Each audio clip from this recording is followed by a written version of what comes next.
Good morning बच्चों। आज geography NCERT class 6 chapter number 5 पृथ्वी की प्रमुख परिमंडल। ठीक है, पृथ्वी का प्रमुख परिमंडल जैसा कि आप पहले अध्याय में पढ़ चुके हैं। ठीक, पहले आप पढ़ चुके हैं पृथ्वी एकमात्र ऐसा ग्रह जहाँ क्या है, जीवन है। मानव पृथ्वी क्या है, एकमात्र ऐसा ग्रह जहाँ जीवन है। मानव यहाँ जीवित रह सकता है क्योंकि जीवन के लिए क्या है, आवश्यक तत्व क्या है, जीवन के लिए आवश्यक तत्व भूमि है, जल है, हवा है, पृथ्वी पर मौजूद है। ठीक है, पृथ्वी की सतह ऐसी है जिसमें क्या, पर्यावरण के, पृथ्वी की सतह कैसी है जिसमें पर्यावरण के तीन महत्वपूर्ण घटक आपस में क्या, एक दूसरे से मिलते हैं और एक दूसरे को प्रभावित करते हैं। आपस में मिलते हैं तो एक दूसरे को प्रभावित करते हैं। ठीक है, पृथ्वी का ठोस भाग, पृथ्वी का जो ठोस भाग है, ठोस भाग जिस पर हम रहते हैं उसे क्या कहते हैं, भूमंडल। जहाँ पर हम रहते हैं, हमारे घर वर बने हैं, वो भूमंडल हुआ। गैस की परतें जो पृथ्वी के चारों ओर घेरती हैं। अब जैसे ये पृथ्वी है तो ये इसका वायुमंडल है, ये वायुमंडल है। ठीक है, उसे क्या कहते हैं, वायुमंडल कहते हैं। पृथ्वी के जो चारों ओर से घेरती है गैस की जो परतें, जो पृथ्वी के चारों, वायुमंडल कहा जाता है। जहाँ क्या क्या होती है, ऑक्सीजन होती है। प्रमुख गैसें हैं ये, ऑक्सीजन, नाइट्रोजन, कार्बन डाइऑक्साइड तथा दूसरी गैसें पाई जाती हैं। देखिए, इसके विषय में और अधिक जानकारी अभी हम नहीं दे रहे हैं, नहीं तो क्योंकि क्लास 6 है उसी के हिसाब से इसमें जानकारी है, उसी के हिसाब से धीरे धीरे पढ़िए। यही जानकारी फिर आगे उच्च लेवल पर होंगी तो उसमें क्या है, अधिक जानकारी मिलेंगी। कितना % ऑक्सीजन है, नाइट्रोजन का कितना है, कार्बन डाइऑक्साइड का कितना है। ठीक, अभी देने में ज़्यादा हो जाएगी जानकारी। पृथ्वी के बहुत बड़े भाग पर जल पाया जाता है। पृथ्वी के बहुत बड़े भाग पर क्या, जल पाया जाता है। ठीक है, जिसे जलमंडल कहा जाता है। अब जहाँ जल पाया जाता है वो जलमंडल हुआ। जलमंडल में जल की सभी दशाएं, जलमंडल की भी अवस्थाएं होती हैं। क्या क्या कि जलमंडल की अवस्थाएं मतलब कि जल किस किस रूप में है, बर्फ के रूप में है, जल के रूप में है, जलवाष्प के रूप में है। ठीक है, जीवमंडल क्या है, जीवमंडल एक सीमित क्षेत्र है। जीवमंडल जहाँ हम रहते हैं मतलब सीमित क्षेत्र है। स्थल, जल एवं हवा जहाँ एक साथ मिलते हैं वहीं जीवन पाए जाते हैं और उसे जीवमंडल कहते हैं। अब ये देखिए, लड़का कुछ बता रहा है शब्दों की उत्पत्ति कैसे। ग्रीक भाषा में, जो ग्रीक भाषा थी उसमें लिथास को क्या बोलता जाता था, पत्थर। लिथास को पत्थर। एटमॉस का अर्थ वाष्प। ठीक है,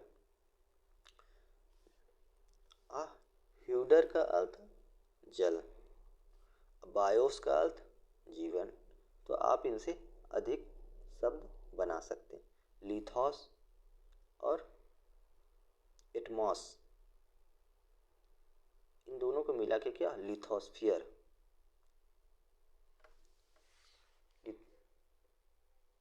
इन दोनों को मिला के क्या बनेगा, एटमॉस्फियर वायुमंडल, हाइड्रोस्फियर जलमंडल। इनको दोनों को मिला के हाइड्रोस्फियर, हाइड्रो इसमें ह्यूडर लिखा है लेकिन हाइड्रोस्फियर, इन दोनों को मिला के हाइड्रोस्फियर जलमंडल, बायोस्फियर जीवन। ठीक, जीवन। लिथोस्फियर पत्थर, एटमॉस्फियर वाष्प, हाइड्रोस्फियर जल, बायोस्फियर जीवमंडल। ठीक, ये आप याद कर लीजिएगा।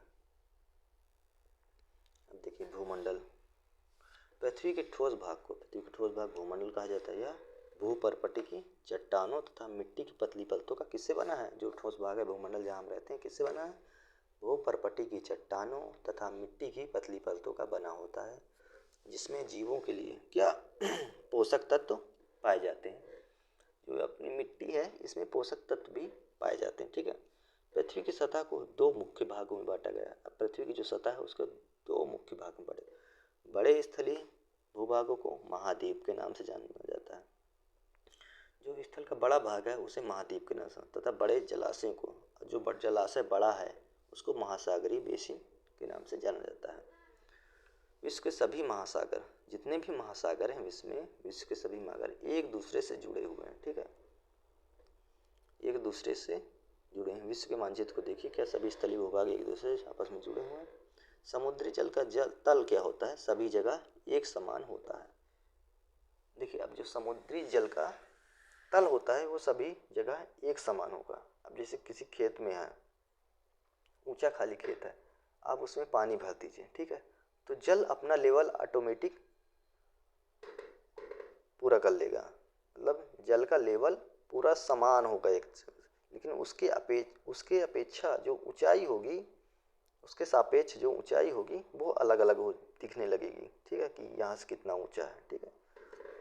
इस तरह महासागरों में जल का तल सभी जगह एक समान है, जल का लेवल, और ऊंचाई हर जगह की अलग अलग है। स्थल की ऊंचाई क्या समुद्र तल से मापा जाता है, और जो तल होगा वो शून्य माना, हर जगह समुद्र तल अलग होगा और वो शून्य माना जाएगा और वहाँ से ऊंचाई मापी जाएगी। अब देखिए, ये मानचित्र पृथ्वी का,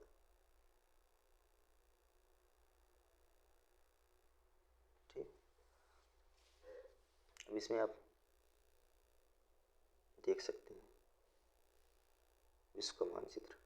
ये महासागर है, हिंद महासागर, ये है, ये हिंद महासागर, ठीक है। यहाँ से दक्षिण महासागर 60 डिग्री से, ठीक। ये अंटार्कटिका है, ये यूरोप महाद्वीप, एशिया और यूरोप को अलग करता है यूराल पर्वत, तिब्बत का पठार, हिमालय पर्वत, ये नील नदी है अफ्रीका में, सहारा मरुस्थल, एटलस पर्वत है, ये अल्प्स पर्वत है, अल्प्स पर्वत हो गया, ये ऊपर आर्कटिक महासागर हो गया, ठीक है, आर्कटिक महासागर हो गया। इधर देखिए ऑस्ट्रेलिया में क्या है, ग्रेट डिवाइडिंग रेंज है, ऑस्ट्रेलिया के ईस्ट में क्या है, ग्रेट डिवाइडिंग रेंज, नॉर्थ में ग्रेट सैंडी डिजर्ट है। इधर प्रशांत महासागर इधर भी है और उस साइड भी है, ये दोनों मिलकर एक साथ बनते हैं प्रशांत महासागर, ठीक है। विषुवत वृत्त, मकर रेखा, कर्क रेखा। अब देखिए, अफ्रीका से ये तीनों जाती हैं, अब विषुवत, कर्क, मकर तीनों। दक्षिण अमेरिका से ये दोनों जाती हैं, विषुवत रेखा और मकर रेखा जाती हैं। उत्तर अमेरिका से कर्क रेखा जाती है, ठीक है। केवल उत्तर अमेरिका में रॉकी पर्वत ये गया, ठीक, पश्चिम में अपलेशियन पर्वत पूर्व में, साउथ ईस्ट, ठीक। ये देखो इतना प्रशांत महासागर ये है, आधा ये है इधर, ठीक। ये दोनों मिलकर बनाते हैं हिंद महासागर, क्या है, ये त्रिभुजाकार मान लीजिए, ठीक है। हिंद महासागर क्या है,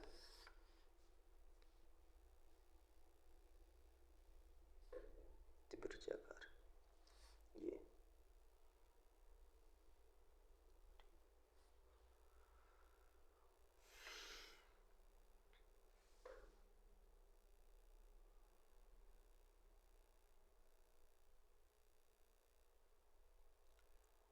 देखिए, विश्व का सबसे ऊंचा शिखर क्या है, माउंट एवरेस्ट, जो समुद्र तल से 8,848 मीटर ऊंचा है, ठीक है, समुद्र तल से। अब विश्व का सबसे गहरा भाग क्या है, प्रशांत महासागर है। प्रशांत महासागर में कौन, मेरियाना गल्फ है।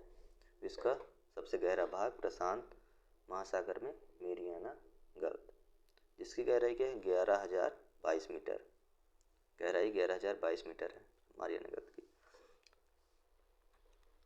समुद्र की गहराई पृथ्वी के सबसे ऊंचे भाग से इतनी अधिक भी हो सकती है, ठीक है। देखिए, ये क्या बता रही है, न्यूजीलैंड के कौन थे, एडमंड हिलेरी, न्यूजीलैंड के एडमंड हिलेरी तथा भारत के कौन थे, तेनजिंग नोर्गे शेरपा। इन्होंने क्या किया, 29 मई 1953 को पृथ्वी का जो सबसे ऊंचे शिखर माउंट एवरेस्ट पर चढ़ने वाले व्यक्ति थे, यही पहले व्यक्ति थे, न्यूजीलैंड के एडमंड हिलेरी और भारत के तेनजिंग नोर्गे शेरपा, 29 मई 1953 को। अब देखिए, महिलाओं में क्या है, जापान की जुंको ताबेई, जापान की थी जुंको ताबेई, वो विश्व की पहली महिला थी जिसने क्या 16 मई 1975 को एवरेस्ट पर कदम रखा।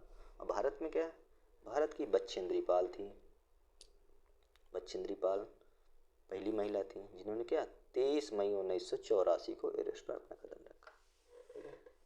महाद्वीप के बारे में आ जाए, पृथ्वी पर 7 प्रमुख महाद्वीप अभी हमने बताया। ये विस्तृत जल राशि के द्वारा एक दूसरे से, अब ये अलग भी होते हैं 7 महाद्वीप, ठीक है। ये देखिए, ऑस्ट्रेलिया, एशिया पीला रंग वाला, यूरोप हो गया, अफ्रीका हो गया, ये अफ्रीका हो गया, अंटार्कटिका हो गया, दक्षिण अमेरिका हो गया, उत्तर अमेरिका हो गया, ठीक है। 7 हो गए, 1 2 3 4 5 6 1 7, ठीक है।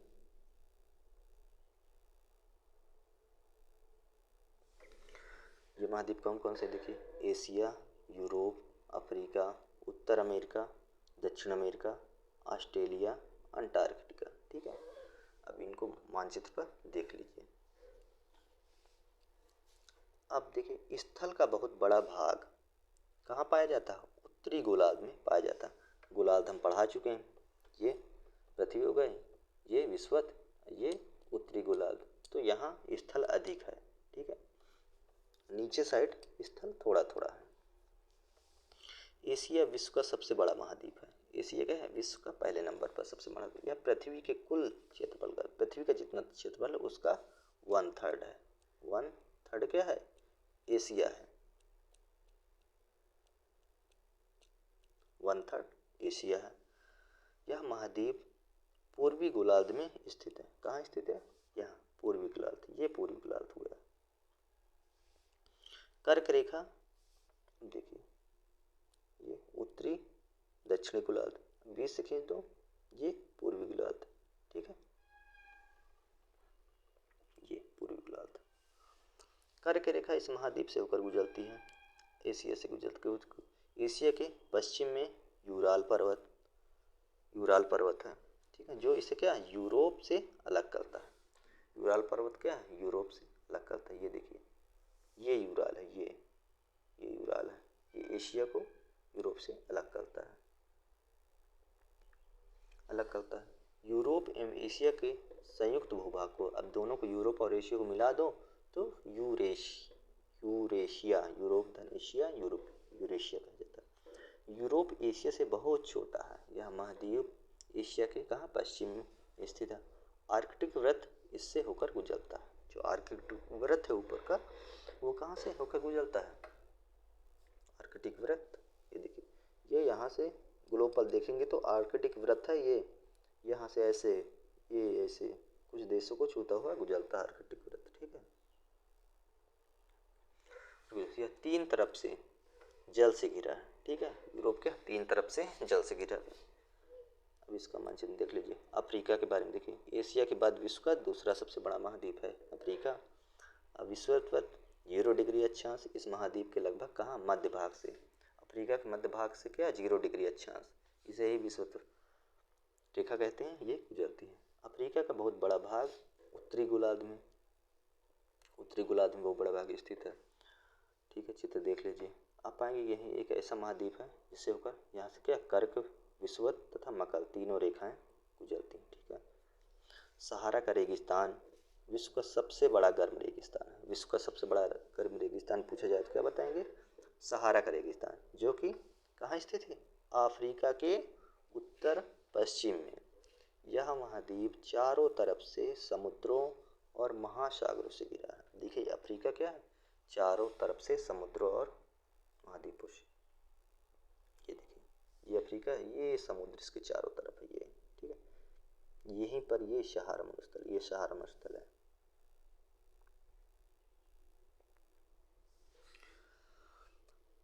आप देखेंगे कि विश्व की सबसे लंबी नदी, विश्व की जो सबसे लंबी नदी है, लंबी की बात हो रही है, नील कहाँ, अफ्रीका से होकर गुजरती है। नील नदी अफ्रीका से होकर गुजरती है, मानचित्र में देखिएगा। और कर्क रेखा, मकर रेखा तथा विषुवत इसके, अब देखिए कर्क रेखा, अब पूछ रहा है कि कर्क रेखा किन देशों से, कर्क रेखा के देश बता दीजिए। कर्क रेखा अफ्रीका के निम्न शहरों से, कर्क रेखा कहाँ से गुजरती है, किन किन शहरों से अफ्रीका के, मकर रेखा और विषुवत, कर्क मकर और विषुवत किन किन देशों भागों से होकर गुजरती है, भागों का मतलब देशों से, ठीक है। तो आप इसमें लिखने में तो दिक्कत होगी,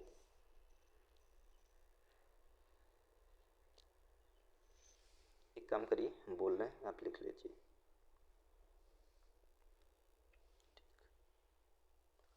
देखिए कर्क रेखा से, कर्क रेखा से कौन कौन से, पश्चिम सहारा, कर्क रेखा से पहले लिखिए अफ्रीका के कौन कौन से देश, पश्चिम सहारा, मॉरिटानिया, माली, अल्जीरिया, लीबिया, मिस्र, ठीक। उसके बाद विषुवत रेखा, विषुवत रेखा से लिब्रेविल्ले, लिब्रेविल्ले, कांगो, कांगो के बाद कांगो प्रजातांत्रिक गणराज्य, फिर हो गया युगांडा, केन्या, सोमालिया, ठीक, विषुवत रेखा से हुए हैं। अब मकर रेखा से, मकर रेखा से कौन कौन से, नामीबिया, बोत्सवाना, दक्षिण अफ्रीका, मोजाम्बिक, मेडागास्कर, ठीक, इनको नोट कर लीजिए, इतने देश से ये रेखाएं गुजरती हैं। उत्तर अमेरिका विश्व का तीसरा सबसे बड़ा महाद्वीप है, पहला एशिया, फिर अफ्रीका, फिर उत्तर अमेरिका।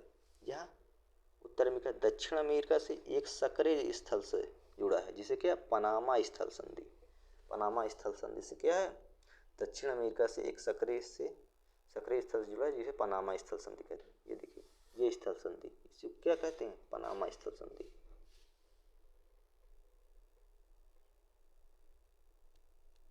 पनामा, पनामा स्थल संधि नोट कर लीजिए।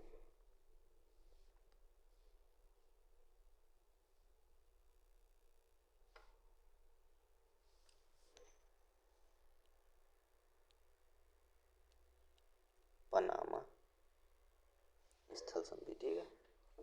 ये उत्तर अमेरिका, ये दक्षिण अमेरिका को पनामा स्थल संधि जोड़ती है, और प्रशांत महासागर और अटलांटिक, ये अटलांटिक महासागर है, ठीक है, और ये प्रशांत महासागर, इनको अलग करती है। स्थल संधि क्या होगा, जल राशि को अलग करेगी और स्थल को जोड़ेगी, जल संधि जल संधियों को जोड़ेगी और स्थल संधियों को अलग करेगी, ठीक है। देखिए स्थल संधि क्या है, स्थल का वह भाग जो एक सकरा भाग होता है, जो दो बड़े स्थलीय भागों को जोड़ता है, ठीक है। इसी के आगे आप जोड़ दी कि जलीय राशियों को अलग करता है, ठीक है। जैसे भारत में जल संधि, पानी का सकरा भाग होता है जो दो बड़ी जल राशि जैसे समुद्रों, महासागरों को एक दूसरे से जोड़ता है, ठीक है। बंगाल की खाड़ी हो गया, ये अरब सागर हो गया, ये लक्षद्वीप हो गया, श्रीलंका, जल संधि, ठीक है। कौन सी जल संधि है, इधर मन्नार की पाक जल संधि है, पाक जल संधि, ठीक। भारत और श्रीलंका की स्थित जल संधि पाक जल संधि।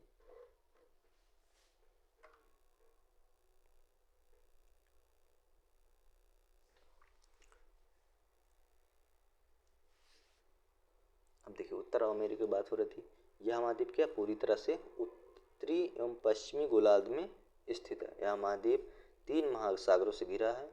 3 महासागर क्या है, इधर अटलांटिक है, यहाँ यहाँ प्रशांत होगा, यहाँ प्रशांत महासागर, यहाँ ऊपर क्या है आर्कटिक महासागर, ऐसे गया है, ठीक है। दक्षिण अमेरिका अधिकांश भाग कहाँ है, दक्षिणी गोलार्ध में है, ठीक। इसके पूर्व एवं पश्चिम में कौन से 2 महासागर, ये अटलांटिक हो गया, ये इधर, और ये इधर प्रशांत महासागर, ठीक है, अटलांटिक प्रशांत महासागर, चाहे दक्षिणी अटलांटिक बोल दो, चाहे दक्षिणी प्रशांत महासागर, ठीक है, 2 महासागर है। विश्व की जो लंबी पर्वत श्रृंखला, विश्व की सबसे लंबी पर्वत श्रृंखला इंडीज कहाँ से, ये यहाँ से गुजरती है, ये इंडीज हो गई, ठीक। इसके उत्तर से दक्षिण की ओर फैली। दक्षिण अमेरिका विश्व का सबसे बड़ी नदी, दक्षिण अमेरिका में, अब देखिए बड़ी नदी आ गई, दक्षिण अमेरिका में जो है विश्व की सबसे बड़ी नदी अमेजन बहती है। लंबी नदी नील नदी हो गई विश्व की, जो अफ्रीका में है। अब बड़ी नदी अमेजन हो गई, जो दक्षिण अमेरिका में ब्राज़ील से उपकल देश से मिलकर बहती है। ठीक है, अब ऑस्ट्रेलिया के बारे में। ऑस्ट्रेलिया विश्व का सबसे छोटा महाद्वीप है जो कि पूरी तरह से क्या दक्षिणी गोलार्ध में स्थित है। ठीक, ये पृथ्वी है, ये दक्षिणी गोलार्ध, यहाँ पर कहीं ऑस्ट्रेलिया है। यह चारों तरफ से महासागरों तथा समुद्रों से घिरा है। इसे द्वीपीय महाद्वीप भी कहते हैं, इसे द्वीपीय महाद्वीप भी कहा जाता है। अंटार्कटिका अंटार्कटिका क्या है? एक बहुत बड़ा महाद्वीप है जो कि दक्षिणी गोलार्ध में स्थित है, जो कि दक्षिणी गोलार्ध में स्थित है अंटार्कटिका। ये अंटार्कटिका हो गया। दक्षिणी ध्रुव इस महाद्वीप के मध्य में स्थित है। दक्षिण ध्रुव जो है इस महाद्वीप के मध्य में स्थित है, ये दक्षिण ध्रुव हो गया। यह दक्षिण ध्रुव क्षेत्र में स्थित है, इसलिए यह क्या हमेशा मोटी बर्फ की परतों से ढका रहता है। यहाँ किसी प्रकार का स्थायी मानव निवास नहीं। बहुत से देशों के शोध केंद्र यहाँ स्थित हैं। भारत के भी संस्थान हैं जिनके नाम है मैत्री भारती और दक्षिण गंगोत्री भी हैं। इसमें 2 संचालन में है, दक्षिण गंगोत्री संचालन में नहीं है, मैत्री और भारती है। ठीक है,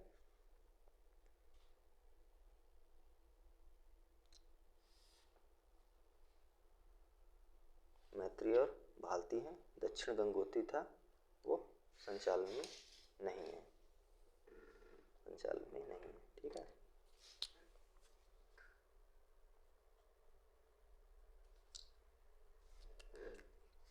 देखिए जलमंडल के बारे में, ये पृथ्वी है। ठीक, अब महासागर 97 महासागर के रूप में देख, पहले यहाँ देख लीजिए। पृथ्वी को नीला ग्रह कहा जाता है। क्यों पृथ्वी को नीला ग्रह कहा जाता है? क्योंकि पृथ्वी का 71% भाग क्या है? जल तथा 29% भाग स्थल है। जो पृथ्वी है उसका 71% भाग जल है तथा 29% भाग स्थल है। जलमंडल में जल के सभी प्रमुख उपस्थित है। इसमें महासागर, नदियाँ, झीलें, हिम नदियाँ, भूमिगत जल तथा वायुमंडल की जलवाष्प सभी सम्मिलित है। वायुमंडल की जलवाष्प भी है। पृथ्वी पर जो पाए जाने वाले जल है उसका 97% से अधिक भाग महासागरों में, 97% गया महासागरों में। वह इतना अधिक खारा होता है कि हमारे उपयोग में नहीं। 2.5% जल क्या है? अलवण जल है जो पीने योग्य नहीं है। 2.5% लवण जल है जो पीने योग्य नहीं है।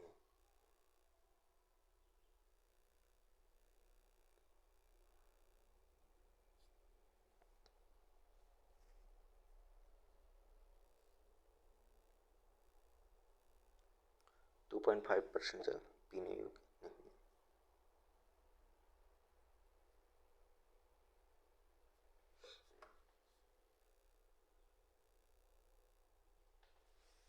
अब देखिए ये क्या है? ये प्रैक्टिकल है। इनको प्रैक्टिकल करके आप देख सकते हैं कौन क्षेत्रफल के आकार पर बड़े हैं। देखिए महाद्वीपों का तुलनात्मक वर्ग गिनेंगे तो मालूम हो जाएगा। ठीक है, देखिए एशिया में सबसे ज़्यादा वर्ग बने हैं तो ये पहला हो जाएगा, ये देखने से लग। इसके बाद अफ्रीका दूसरा, पढ़ भी चुके हैं। उत्तर अमेरिका तीसरा सबसे बड़ा महाद्वीप, दक्षिण अमेरिका चौथा। ठीक, अब पांचवा कौन होगा? अब पांचवे में गिन लीजिए, पांचवा कौन सा होगा? ये तो ऑस्ट्रेलिया तो सबसे छोटा है। ठीक है, ऑस्ट्रेलिया सबसे छोटा होगा, 7वां। अब इसमें आपको डाउट होगा यूरोप में और इसमें, तो इनको गिन लीजिए 1 2 3। अंटार्कटिका गिन लीजिए पहले, 1 2 3 4 5 6 7 8 9 10 11 12 13। ठीक है, ये ज़्यादा है। अब इसमें क्या 3 3 6 3 9 10 है, तो ये अंटार्कटिका कौन सा होगा? अंटार्कटिका 5वां हो गया और यूरोप 6ठा हो गया। ठीक, क्षेत्रफल के आधार पर इनको लिख दीजिएगा। क्षेत्रफल के आधार पर इनको क्रम से लिखिएगा, बड़े से छोटे, मतलब फिर बड़ा, फिर उससे छोटा, फिर उससे छोटा।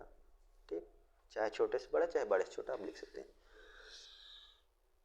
अब देखिए जल के बारे में पढ़ लेते हैं। मानव के उपयोग में खारा जल क्या है? मानव के उपयोग में नहीं, खारा जल मानव के उपयोग में नहीं आ सकता। शेष जल का बहुत बड़ा भाग क्या है? बर्फ की परतों में, हिम नदियों में तथा भूमिगत जल के रूप में और बहुत बड़ा भाग क्या, बर्फ के परतों में ग्लेशियर हिमनद में जमा है, वो भी नहीं उपयोग होता। भूमि केवल उपयोग में क्या होता है, भूमिगत जल, नदियों का जल थोड़ा बहुत उपयोग पीने के लिए होता है। जल का बहुत कम भाग अलवण के रूप में उपलब्ध है, मनुष्य के इस्तेमाल में आता है। यही कारण है कि नीले ग्रह के रहने के बावजूद हम पानी की कमी महसूस करते हैं। ठीक है,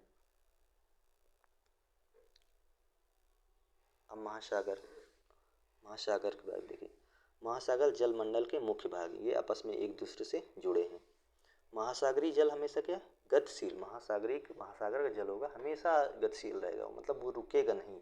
और गतिशील के प्रकार भी हैं, किन किन कारणों से गतिशील है, तरंगों के माध्यम से, तरंगे चलती रहती हैं हवा से, ज्वार भाटा आते रहते हैं। महासागरीय जो धाराएं भी होती हैं, जल की 3 मुख्य गतियां हैं, यही 3 गतियां हैं, तरंग, ज्वार भाटा, महासागरीय धाराएं। बड़े से छोटे आकार के आधार पर क्रम से 5 महासागर प्रमुख। ठीक, बड़े से छोटे में कर लीजिए, बताए थे ना, 7 आप लिख लीजिए। प्रशांत महासागर हो गया, प्रशांत महासागर, ये महासागर हो गया। ठीक है, प्रशांत महासागर क्या है, 5 महासागर प्रमुख हैं। प्रशांत महासागर पहला नंबर, फिर अटलांटिक महासागर दूसरा, हिंद महासागर तीसरा, दक्षिणी महासागर चौथा,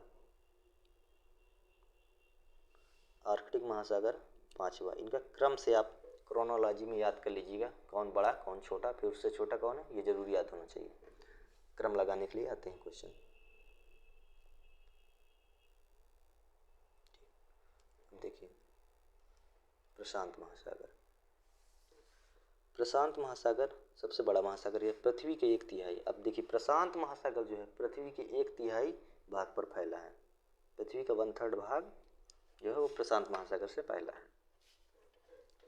पृथ्वी का सबसे गहरा भाग मेरियाना गर्त प्रशांत महासागर में ही स्थित है। प्रशांत महासागर लगभग वृत्ताकार है। ठीक है, वृत्ताकार, पृथ्वी ग्लोब पर बताए थे कि ये आधा इस साइड है आधा इस साइड, ये दोनों मिलकर गोलाकार बन गए हैं। ठीक है, एशिया, ऑस्ट्रेलिया, उत्तर एवं दक्षिण अमेरिका इसके चारों ओर स्थित हैं। ठीक है,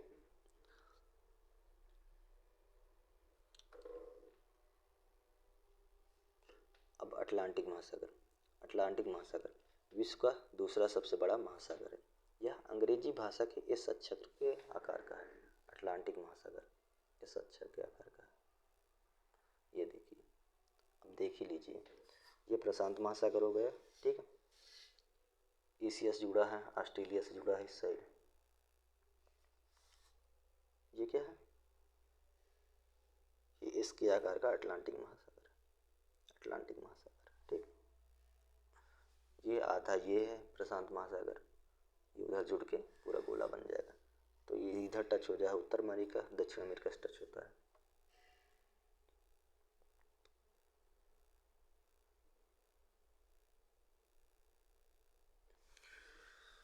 ठीक है, अटलांटिक महासागर विश्व का दूसरा सबसे बड़ा महासागर है। यह अंग्रेजी भाषा के इस अक्षर का, इसके पश्चिम किनारे पर क्या है, उत्तर एवं दक्षिण अमेरिका है। अटलांटिक महासागर का भी देख लीजिएगा वही मैप। ठीक है, कि उसके दक्षिण में, उसके उत्तर एवं दक्षिण में, उसके पश्चिम में क्या है, उत्तर एवं दक्षिण अमेरिका, तथा पूर्वी किनारे पर यूरोप एवं अफ्रीका है। ठीक है, अटलांटिक महासागर की तटरेखा क्या है, बहुत तंदुरित, अधिक दंतुरित है, मतलब कटी फटी, जैसे ये दंतुरित बोलते हैं, मतलब कटी फटी।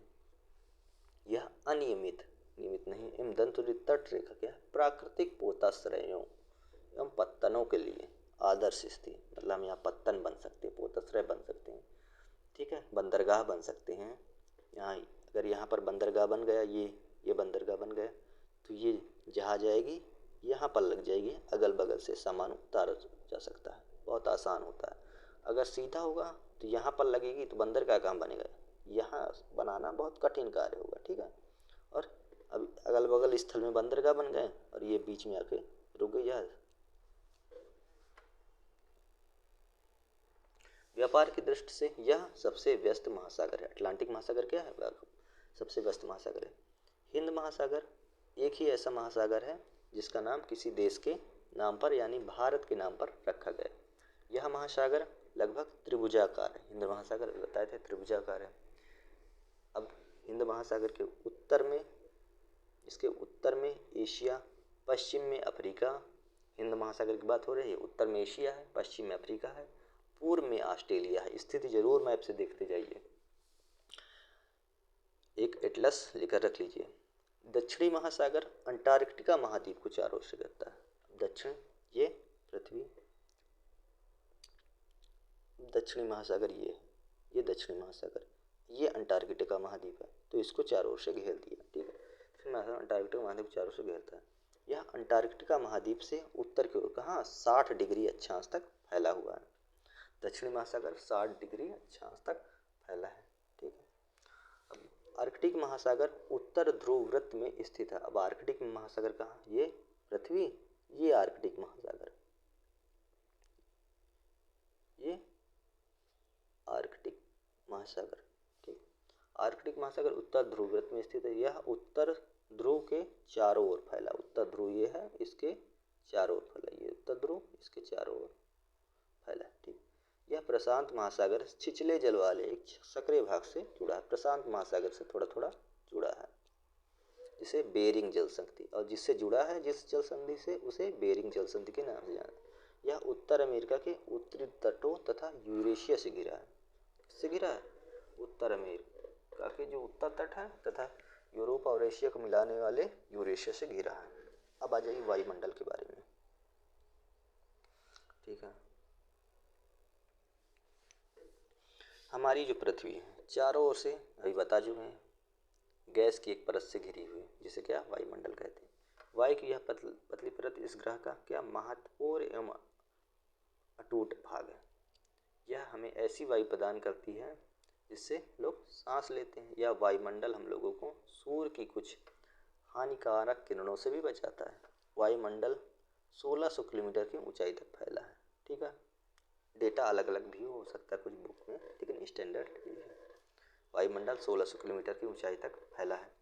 वायुमंडल को उसके घटक क्या है, तापमान तथा अन्य के आधार पर कितने 5 परतों में बांटा जाता है।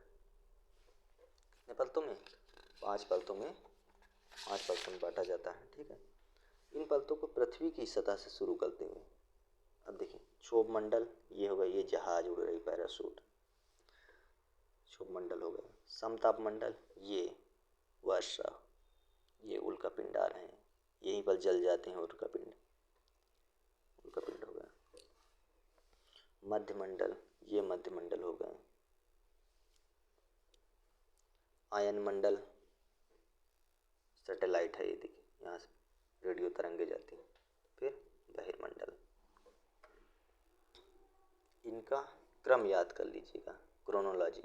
क्षोभ मंडल, समताप मंडल, मध्य मंडल, आयन मंडल, बहिर्मंडल। ठीक है,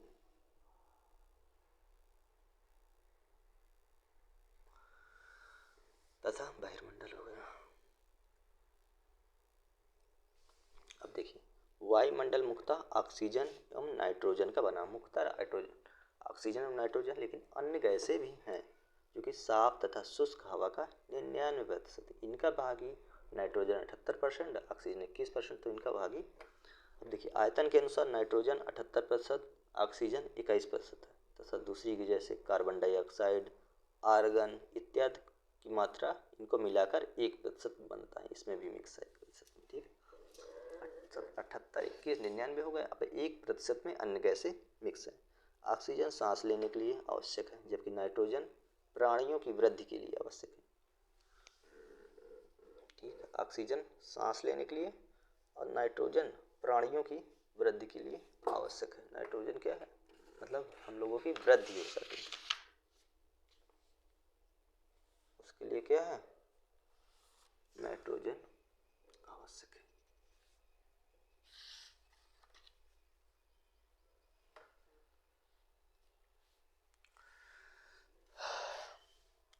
अब देखिए कार्बन डाइऑक्साइड बहुत कम मात्रा में ही, देखो 1% में ही कार्बन डाइऑक्साइड भी मिक्स है। लेकिन यह पृथ्वी के द्वारा जो छोड़ी गई ऊष्मा को अवशोषित करती है। कार्बन डाइऑक्साइड क्या करती है, अगर वायुमंडल में कार्बन डाइऑक्साइड है तो पृथ्वी के द्वारा जितने उद्योग धंधे हैं, इससे जो तापमान जाता है ऊपर, और जो सूर्य से तापमान आता है फिर वो वापस होता है एल्बिडो के रूप में, वो अवशोषित करके रोक के रखती है, ठीक है, जिससे पृथ्वी गर्म रहती है। यह पौधों की वृद्धि के लिए भी आवश्यक है, ठीक है। कोई कमरा है, वहाँ आग जला दो तो टेम्परेचर वहाँ क्या होगा, बना रहेगा। जैसे ब्लोअर आप कमरे में जलाते हैं, कमरा बंद कर लेते हैं, तो क्या होगा, उसका टेम्परेचर सामान्यतः वो बाहर नहीं निकल पाता। उसी तरह पृथ्वी पर होता है, ठीक है, कि टेम्परेचर वो वायुमंडल से बाहर नहीं जा पाता। ऊंचाई के साथ वायुमंडल के घनत्व में भिन्नता आती, घनत्व मतलब डेंसिटी, वायुमंडल का घनत्व कितना है, ठीक है। घनत्व समुद्री तल पर सबसे अधिक होगा। जो वायुमंडल का घनत्व होगा अब समुद्री तल पर सबसे अधिक होगा। समुद्र का तल है, अभी समुद्र का तल बताए हैं, इस पर सब जगह एक समान होता है, वहाँ पर वायुमंडल का घनत्व क्या होगा, सबसे अधिक होगा। तथा जैसे जैसे हम ऊपर की ओर जाते हैं तथा यह तेजी के साथ घटता है। अगर हम पृथ्वी से ऊपर की तरफ जाते हैं तो क्या होगा, वायुमंडल कम होता जाएगा, ठीक है, तेजी से घटता जाता है, ठीक है।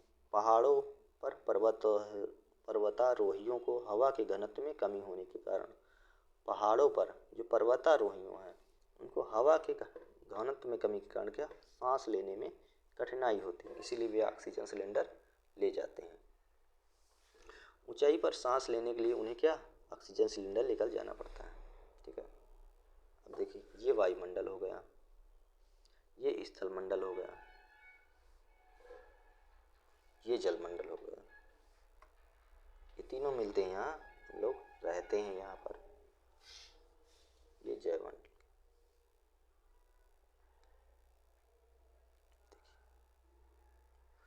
देखिए ऑक्सीजन सिलेंडर लेके जाए, जैसे जैसे हम कहाँ चाहिए, जैसे जैसे हम ऊपर की ओर जाते हैं तापमान भी घटता है। अब जैसे देखिए, इसका अपोजिट रिलेशन होता है, इन्वर्स रिलेशन। अगर टेम्परेचर बढ़ेगा तो क्या होगा, प्रेशर कम होगा। अगर प्रेशर बढ़ेगा तो इसका मतलब टेम्परेचर कम हो रहा है, ठीक है। प्रेशर बढ़ने का सवाल ही नहीं, क्योंकि टेम्परेचर से ही निर्धारित होता है प्रेशर, ठीक है। ऊपर को जाता है तापमान भी घटता जाता है। वायु देखिए, दाब और घनत्व में अंतर है, ठीक है। वायुमंडल पृथ्वी पर दबाव डालता है, वायुमंडल क्या है, पृथ्वी पर दबाव डालता है। यह एक स्थान से दूसरे स्थान पर अलग अलग होता है। दाब क्या होता है, अलग अलग होता है, किसके अनुसार, टेम्परेचर बढ़ेगा तो दाब घटेगा, टेम्परेचर कम होगा तो क्या होगा, दाब बढ़ेगा। टेम्परेचर से निर्धारित होता है। कुछ क्षेत्रों में अधिक दाब महसूस होता है जबकि कुछ क्षेत्रों में कम। वायु उच्च दाब से निम्न दाब की ओर बहती है। गतिशील वायु पवन कहलाती है, जो वायु चल रही है वही पवन कहलाती है। अब देखिए जीवमंडल के बारे में। जीवमंडल क्या है, जीवमंडल स्थल, जल तथा हवा के बीच का एक सीमित क्षेत्र है। जीवमंडल क्या है, स्थल, जल और हवा के बीच का एक सीमित, यह वह भाग है जहाँ जीवन मौजूद है। यहाँ जीवों की बहुत सी प्रजातियाँ, जो कि सूक्ष्म जीवों, बैक्टीरिया से लेकर बड़े स्तनधारियों के आकार में पाई जाती है। मनुष्य सहित सभी प्राणी जीवित रहने के लिए एक दूसरे के साथ तथा जीवमंडल से जुड़े हुए हैं। जीवमंडल के प्राणियों को मुख्यतः दो भागों में, जंतु जगत हो गया और पादप जगत। जीवमंडल में दो भाग हैं, जंतु जगत जिसमें सभी जानवर आ गए, पादप जंतु जगत में हम लोग भी आ गए, पादप जगत में पेड़ पौधे विभक्त किया गया है। पृथ्वी के ये तीनों परिमंडल आपस में पारस्परिक क्रिया करते हैं। जो तीनों मंडल हैं, वायुमंडल, जलमंडल, स्थलमंडल, ये तीनों क्या आपस में क्रिया करते हैं तथा एक दूसरे को किसी न किसी रूप में एक दूसरे को प्रभावित भी करते हैं। उदाहरण के लिए लकड़ी तथा खेती के लिए वनों को काटा जाए तो इससे क्या, ढलुआ भाग पर क्या, मिट्टी का कटाव तेजी से होने लगता है। अगर वनों को काट दिया गया, बारिश हुई तो वहाँ क्या, मिट्टी का कटाव तेजी से हुआ। इस प्रकार प्राकृतिक आपदाएं जैसे भूकंप से पृथ्वी की सतह में परिवर्तन हो जाता है। हाल ही में सुनामी के कारण अंडमान निकोबार द्वीप समूह का कुछ भाग पानी में डूब गया है, ठीक है, इंदिरा पॉइंट जिसे बोलते हैं। झीलों तथा नदियों में दूषित पदार्थों के प्रवाहित होने से, झीलों अगर नदियों में दूषित पदार्थ प्रवाहित हो रहा है तो जल क्या होगा, जल मानव के इस्तेमाल के लायक नहीं रह जाता। यह जल दूसरे जीवों को भी नुकसान पहुंचाता है।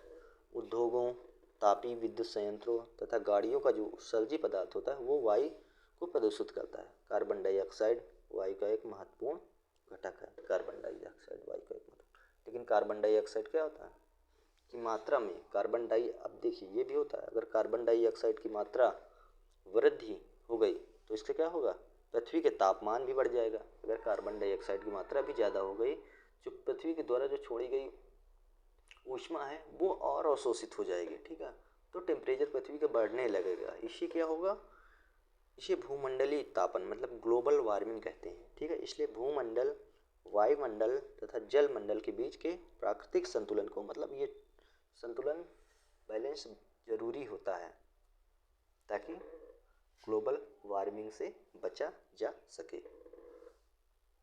तापमान बनाए रखने पृथ्वी के संसाधनों के सीमित उपयोग के आवश्यकता होती है। सस्टेनेबल डेवलपमेंट मतलब इनका संसाधनों का कैसे उपयोग करना है ये हमें जरूर सीखना चाहिए, इनका दुरुपयोग नहीं करना चाहिए, ठीक है। तो ये चैप्टर समाप्त होता हुआ। अभ्यास प्रश्न अब देख लीजिए। पृथ्वी के 4 प्रमुख मंडल परिमंडल कौन से हैं? देखिए, पृथ्वी के 4 प्रमुख परिमंडल, केवल परिमंडल बताना है तो संक्षेप में आप केवल परिमंडल बता दीजिएगा। भूमंडल, जलमंडल, वायुमंडल, तीनों को मिलाकर जीवमंडल, ठीक, जीवमंडल हो गया। पृथ्वी के प्रमुख महाद्वीप, अब महाद्वीप के नाम लीजिए, क्रम में लिख लीजिएगा तो अच्छा रहेगा। एशिया, उससे छोटा अफ्रीका, फिर उत्तर अमेरिका, फिर दक्षिण अमेरिका, फिर अंटार्कटिका, फिर यूरोप, फिर ऑस्ट्रेलिया, ऐसे आप लिख लीजिए। 2 महाद्वीपों के नाम लिखिए जो पूरी तरह से दक्षिणी गोलार्ध में, देखिए 2 महाद्वीप कौन से हैं जो पूरी तरह से दक्षिणी गोलार्ध में स्थित है। अब आप ग्लोब पर या मैं एटलस पर ऑस्ट्रेलिया की स्थिति देखिए, अंटार्कटिका, ये दोनों ऐसे महाद्वीप हैं जो पूरी तरह से दक्षिणी गोलार्ध में मतलब 0 डिग्री विषुवत रेखा के दक्षिण में हैं, ठीक है, पूरी तरह से। अब देखिए वायुमंडल की विभिन्न परतों के, अब वायुमंडल की परत लिख लीजिए तो जहाँ तक होगा नीचे से लिखिएगा। क्षोभ मंडल, उसके ऊपर समताप मंडल, फिर मध्य मंडल, फिर अयन मंडल, फिर बहिर्मंडल, ये क्रम से लिख लीजिएगा। पृथ्वी को नीला ग्रह क्यों कहा जाता है? क्योंकि इसके 71% भाग पर जल से घिरा है, ठीक है। उत्तरी गोलार्ध को स्थलीय गोलार्ध क्यों कहा जाता है? अब देखिए उत्तर गोलार्ध को कभी कभी लोग कहते हैं स्थलीय गोलार्ध है, क्यों? क्योंकि स्थल का बहुत बड़ा भाग उत्तरी गोलार्ध में पाया जाता है। अब देखिए जीवित प्राणियों के लिए जीवमंडल क्यों महत्वपूर्ण है? जीवित प्राणियों के लिए जीवमंडल क्यों महत्वपूर्ण है? जीवमंडल में क्या होता है, स्थल, जल एवं वायु। जीवमंडल में पहली बात क्या है, स्थल, जल एवं वायु आपस में मिलते हैं और एक दूसरे को प्रभावित भी करते हैं तथा जीवन की आवश्यक दशाएं मौजूद हैं, जैसे ऑक्सीजन, नाइट्रोजन, अन्य गैसें भी मौजूद हैं, ठीक है, जल मौजूद है, ये सभी जल मौजूद है, इसीलिए जीवित प्राणियों के लिए जीवमंडल महत्वपूर्ण है, ठीक है। अब देखिए, ये देखिए सही उत्तर हम चीज। अब देखिए पहला क्वेश्चन, कौन सी पर्वत श्रृंखला एशिया एवं यूरोप को अलग करती है? अब एशिया और यूरोप को देखिए, एशिया है, ये यहाँ भारत है, ठीक, यहाँ पर यूराल पर्वत है, ठीक, ये एशिया एवं यूरोप को क्या, यूराल अलग करता है। अब देखिए तीसरा, उत्तर अमेरिका एवं दक्षिण अमेरिका से कैसे जुड़ा है? हम बताए थे दक्षिण अमेरिका क्या है, स्थल संधि, पनामा स्थल संधि से जुड़ा है। ये उत्तर अमेरिका और दक्षिण अमेरिका को जोड़ता है और उत्तर अटलांटिक और दक्षिण प्रशांत महासागर को अलग करता है, उन्हें उत्तर प्रशांत महासागर को अलग करता है, ठीक है, स्थल संधि होगा। अब देखिए वायुमंडल में किस गैस का प्रतिशत सर्वाधिक है? नाइट्रोजन। पृथ्वी का कौन सा भाग ठोस चट्टानों को बना है? अब देखिए पृथ्वी का वायुमंडल तो है नहीं क्योंकि वायु के गैस से बना है, जलमंडल भी नहीं, जल से बना है। थल मंडल होगा स्थल मंडल। सबसे बड़ा महाद्वीप कौन सा है? एशिया। खाली स्थान भर लीजिए। पृथ्वी का सबसे गहरा भाग? मेरियाना।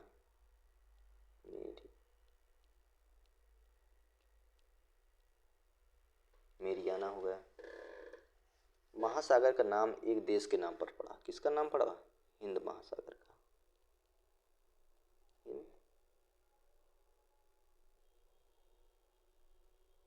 हिंद महासागर, ठीक है।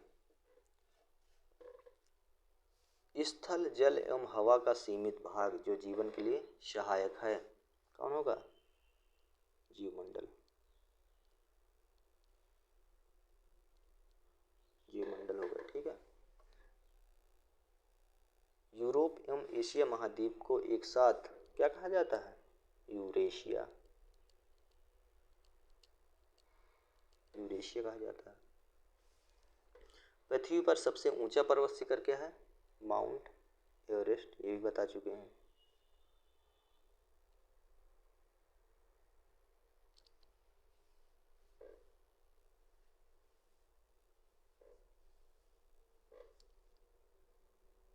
माउंट एवरेस्ट, ठीक है, लिख लीजिएगा एवरेस्ट।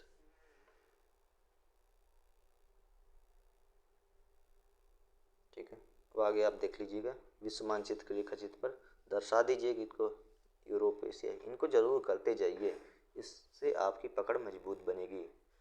भले टाइम ज़्यादा लग जाए, लेकिन एक बार ज़रूर कर लीजिए ताकि दोबारा आपको बुक उठा के देखना पड़े। तो धन्यवाद। आज का चैप्टर समाप्त।